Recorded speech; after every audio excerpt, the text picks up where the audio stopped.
Today we're going to talk about Galileo and his theory of value.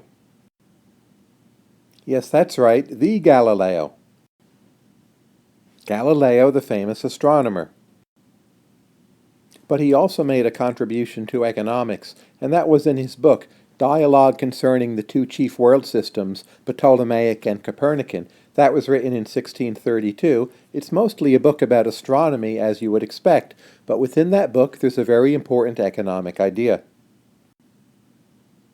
There was a long-standing paradox in economic thought, and you even find it mentioned in Adam Smith, and it's called the diamonds-water paradox. To state it simply, look at it this way. Water is essential for life. Without water you die, and diamonds are a kind of luxury or trinket.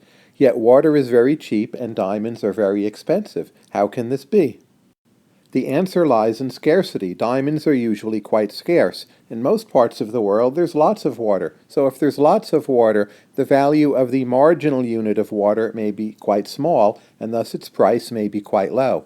When we're valuing diamonds and water, or diamonds against water, we're not comparing the whole stock of the world's diamonds to the whole stock of the world's water, but rather we are comparing the marginal unit, and these values will depend upon relative scarcities. And this was the insight which will later be formalized into what was eventually called the marginal revolution.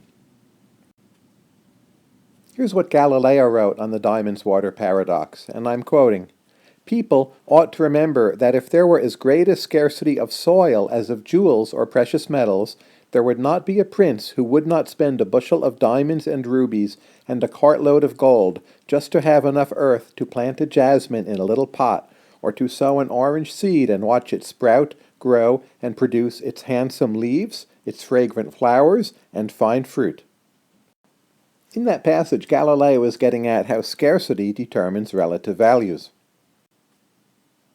Here's another quotation from Galileo's work. Quote, "It is scarcity and plenty that make the vulgar take things to be precious or worthless. They call a diamond very beautiful because it is like pure water, and then would not exchange 1 for 10 barrels of water." Again, the point about scarcity is the key.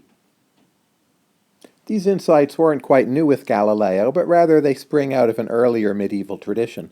Nonetheless, it's striking to see just how clearly he expressed them. To read more on Galileo's economic thought and writings, you can Google Galileo Diamonds-Water Paradox, or more generally Google Diamonds-Water Paradox History.